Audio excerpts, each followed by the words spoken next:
Well, hello there, this is Shane with Shane's Reviews, and I hope that you are having a great day today. Yes, I know, I forgot to charge the batteries, I'm sorry. So, by now, you've probably seen the other videos, so you know that that's why this is happening.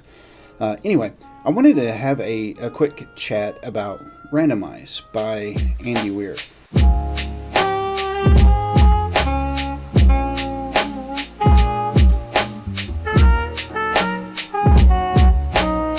This popped up in my, hey, you might like this on Audible, and I was like, okay, sure. So not everybody's going to be able to check that out because I think it's one of those things that's only on Audible, so my apologies for that. But if you get a chance to pick it up, it's actually from a collection that I found and I've started listening to from somebody else. But Randomize was a little different from the other stuff that he's wrote, but it's still got the same flavor.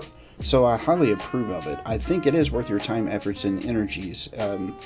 But it's not your typical like sci-fi story. Now this is, I would classify this more like just a standard science fiction story, because there's not space, there's not aliens, there's not anything that's crazy or whatnot.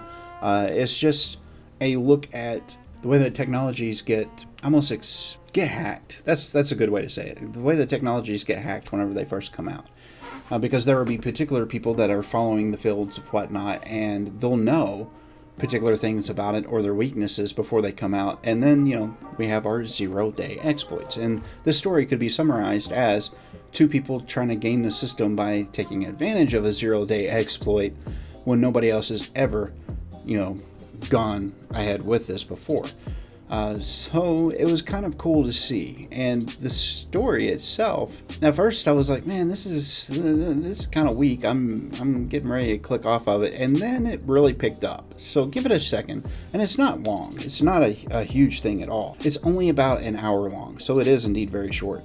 And it was narrated by, I cannot pronounce that name. Holy cow. Oh my goodness. I don't even know how to begin to pronounce that. Scraps, if you would, please. Holy cow. Anyway, I'm so bad at that. I hate that I just don't get names. But essentially, it's a story about people trying to take advantage of a new system, quantum mechanics, etc., and a quantum computer that's being deployed at a casino.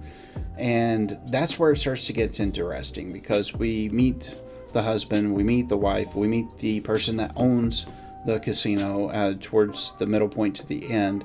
There's a big conflict and there is a resolution, but the resolution doesn't go the way of which you would probably think it would. It was very much a very tongue-in-cheek cat and mouse kind of a story, and I liked that. So really nice, Andy. Really, really nice. I enjoyed it quite a bit. And granted, not every story is going to be for everybody, but this is one of those ones that it hit the things that I'm interested in. So if you're not into computers and such, it might not be, but still the story's worth it because of the things that are done and the things that are said in the resolution. That's all I want to say about it, because I don't want to give it all away.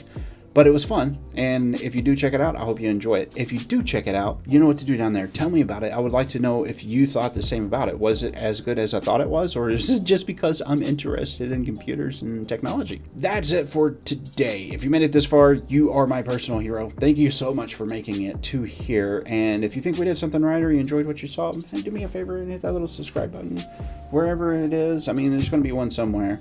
And maybe you have to open up the thing now and then do the little tap dance, and then once you do with the tap dance, get a big sledgehammer and start beating on the bell, that kind of a thing. But if you do, you do. If you don't, you don't.